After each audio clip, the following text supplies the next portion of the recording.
Bonjour à tous et bienvenue sur un ticket gratuit pour le paradis. Tout d'abord, je me présente, mon prénom est Clarisse. Je vis en Irlande depuis maintenant 7 ans. J'ai aussi vécu en Allemagne où j'ai rencontré mon mari, où on s'est mariés bien sûr. Et nous avons tous les deux adorables petites filles de 9 ans et 4 ans. J'ai décidé de faire ce podcast afin de partager ma passion pour ma religion. Je suis chrétienne, donc c'est ensemble que nous allons lire la Bible et je vais ensuite vous décrire quelques passages de la Bible, vous donner un peu plus d'explications. Pour commencer, la Bible, c'est quoi? En fait, la Bible, c'est une collection de 66 livres qui ont été écrits sur une période de 1500 ans. C'est écrit de Genèse à l'Apocalypse. Elle raconte une histoire de rédemption singulière et cohérente, aussi appelée le Pentateuque. Les 5 livres de Moïse comprennent la première grande section dans l'Ancien Testament.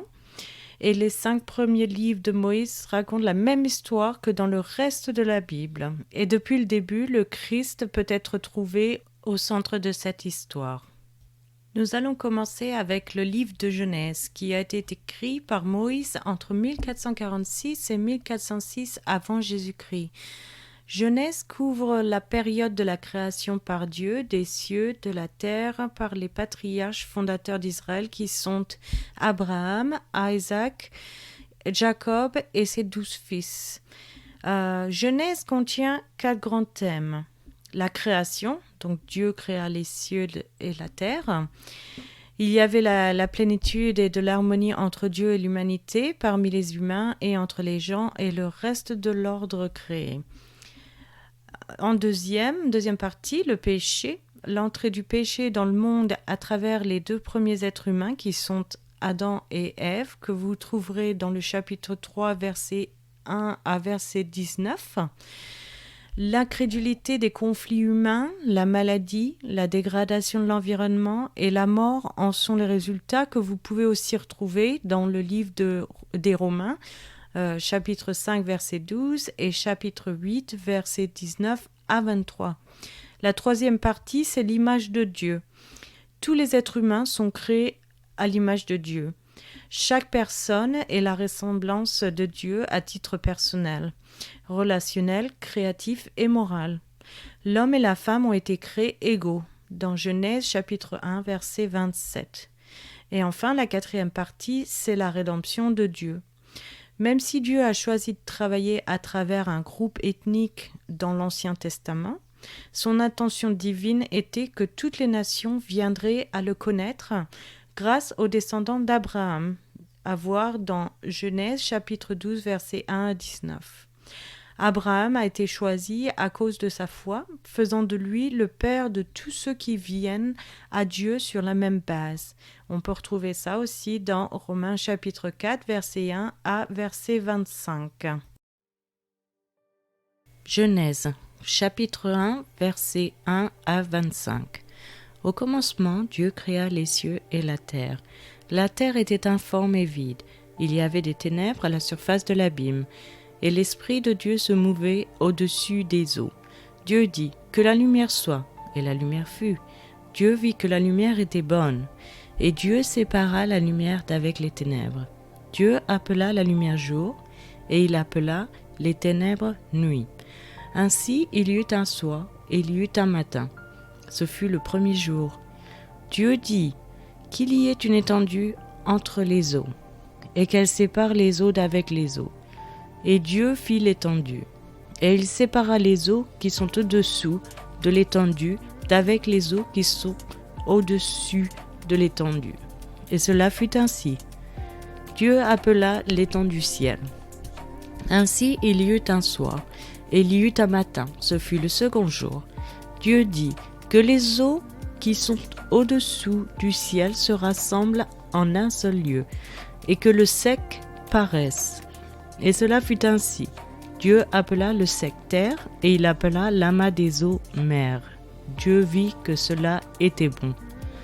Puis Dieu dit que la terre produise de la verdure, de l'herbe portant de la semence, des arbres fruitiers donnant du fruit selon leur espèce, et ayant en eux leur semence sur la terre, et cela fut ainsi. La terre produisit de la verdure, de l'herbe portant de la semence selon son espèce, et des herbes donnant du fruit et ayant en eux leur semence selon leur espèce. Dieu vit que cela était bon. Ainsi il y eut un soir, et il y eut un matin. Ce fut le 3e jour. Dieu dit qu'il y ait des luminaires dans l'étendue du ciel, pour séparer le jour d'avec la nuit, que ce soit des signes pour marquer les époques, les jours et les années, et qu'ils servent de luminaires dans l'étendue du ciel pour éclairer la terre. Et cela fut ainsi. Dieu fit les 2 grands luminaires, le plus grand luminaire pour présider au jour, et le plus petit luminaire pour présider à la nuit. Il fit aussi les étoiles. Dieu les plaça dans l'étendue du ciel pour éclairer la terre, pour présider au jour et à la nuit, et pour séparer la lumière d'avec les ténèbres. Dieu vit que cela était bon. Ainsi il y eut un soir, et il y eut un matin. Ce fut le 4e jour. Dieu dit que les eaux produisent en abondance des animaux vivants, et que des oiseaux volent sur la terre vers l'étendue du ciel. Dieu créa les grands poissons et tous les animaux vivants qui se meuvent, et que les eaux produisent en abondance selon leur espèce. Il créa aussi tout oiseau ailé selon son espèce. Dieu vit que cela était bon. Dieu les bénit en disant : « Soyez féconds, multipliez et remplissez les eaux des mers, et que les oiseaux multiplient sur la terre. » Ainsi il y eut un soir et il y eut un matin. Ce fut le 5e jour. Dieu dit que la terre produise des animaux vivants selon son espèce, du bétail, des reptiles et des animaux terrestres, selon leur espèce. Et cela fut ainsi. Dieu fit les animaux de la terre selon leur espèce, le bétail selon son espèce, et tous les reptiles de la terre selon leur espèce. Dieu vit que cela était bon. Je vais maintenant vous donner une explication afin de vous aider à mieux comprendre ce passage. Comment le soleil et la lune facilitent la vie ? Évidemment, le soleil et la lune sont essentiels pour la vie sur Terre. Sans le soleil, l'eau serait gelée. Ni les plantes ou les animaux seraient en vie. La lune joue un rôle vital, elle équilibre l'inclinaison de la Terre. Mais n'est-ce pas notre soleil une simple étoile, et notre lune n'est-elle pas comme d'innombrables autres dans notre système solaire ? En fait, les facteurs qui contribuent à la vie sur notre planète sont-ils si inhabituels ? Comme les astronomes découvrent maintenant, notre soleil et notre lune sont beaucoup plus exceptionnels qu'une fois pensé. Notre soleil est loin de l'ordinaire. Il a exactement la bonne masse et composition, et il a une distance idéale de la Terre, permettant la vie sur notre planète. S'il était bien plus petit, sa lumière ne permettrait pas une photosynthèse efficace chez les plantes. S'il était plus près, l'eau bouillirait et disparaîtrait de la surface de la planète. De même que notre Lune a une distance parfaite et juste la bonne taille pour équilibrer l'inclinaison de la Terre.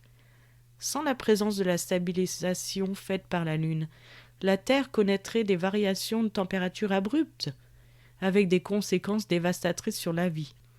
Donc oui, les facteurs qui contribuent à la vie sur notre planète est inhabituel, inhabituellement idéal.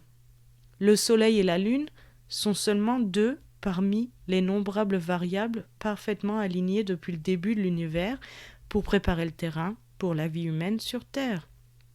Ou comme Ésaïe, chapitre 40, verset 26, où il confirme « par son grand pouvoir et par sa force puissante ». Le Créateur a conçu l'hôte étoilé pour fournir tout ce dont nous avons besoin, en veillant à ce qu'il n'en ait pas une qui fasse défaut. C'est maintenant la fin de ce podcast. Je vous remercie à tous d'avoir écouté et je vous donne rendez-vous dans le prochain épisode. Je vous souhaite une très bonne journée. C'était Clarisse, un ticket gratuit pour le paradis.